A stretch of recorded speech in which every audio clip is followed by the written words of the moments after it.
Good morning. It's Mark at Top Local Lead Generation. We're here with John Nieuwenburg. He's a business coach in Vancouver, serving clients all over the world. How are you doing today, John?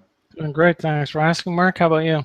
I'm great. So we're back to normal, rainy Yeah. here in Vancouver, but we're going to talk about how to use leverage in your business. How is that doing more with less and leverage? How is that the key to business success? Well, leverage is the key to growing your business. So if your standard of success is growth, then leverage is the best way to do that.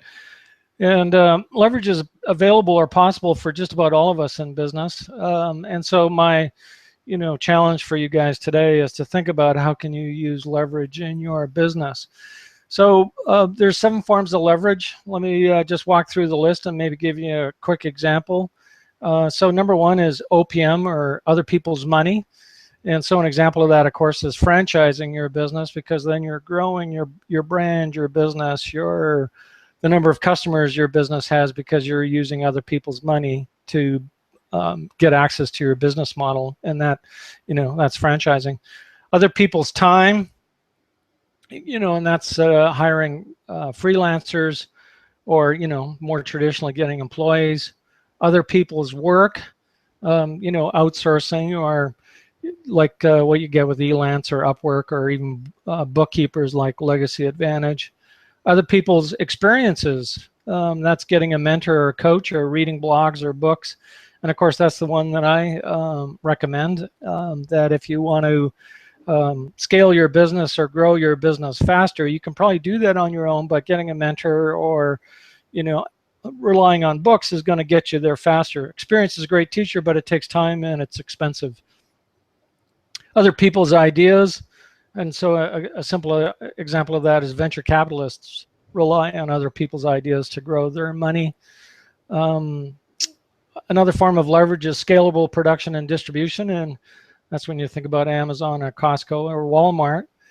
And then number 7 is scalable customer base, and that's iTunes or Evernote or Dropbox, and they can grow their business without really growing the complexity, because server time is really easy.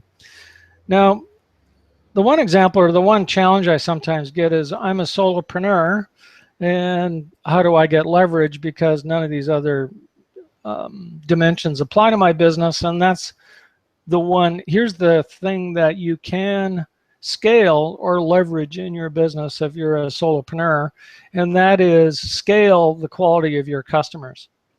So if you're currently working with customers at a set hourly rate, and let's say that's, I'm going to just make up a number, $200 an hour, that is a way of saying that's how much value you create in the marketplace. If, on the other hand, you can work with clients who are happy to pay your hourly rate of $500 an hour, it's because you're creating that much value for them.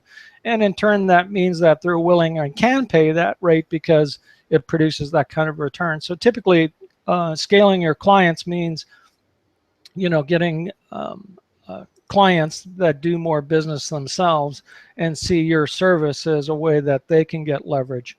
So the bottom line, all of us, no matter the type of business we have, can find leverage, and leverage is the key to success, because it basically means doing more with less. So do you have like an example from coaching, don't name names, but from a coaching client that you've worked with that used any of these particular ways of leverage and realized the kind of growth that they were and you were kind of guiding them towards?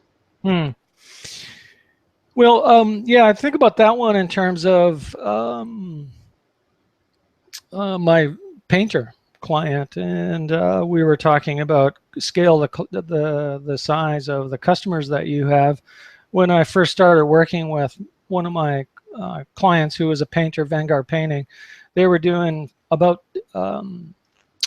typical homes of about 10,000 per home. So they'd paint the outside of the home, and that was about 10 grand, and that would take about a week to do. And then they scaled up and started doing businesses or homes or residential complexes, condominium complexes, and that would typically be about 100 grand. And the thing there is that, you know, you get 10 times the scale, which means with just one client, you have a start of process and an end of process. And instead of having to do that with 10 different clients, you get to do that once.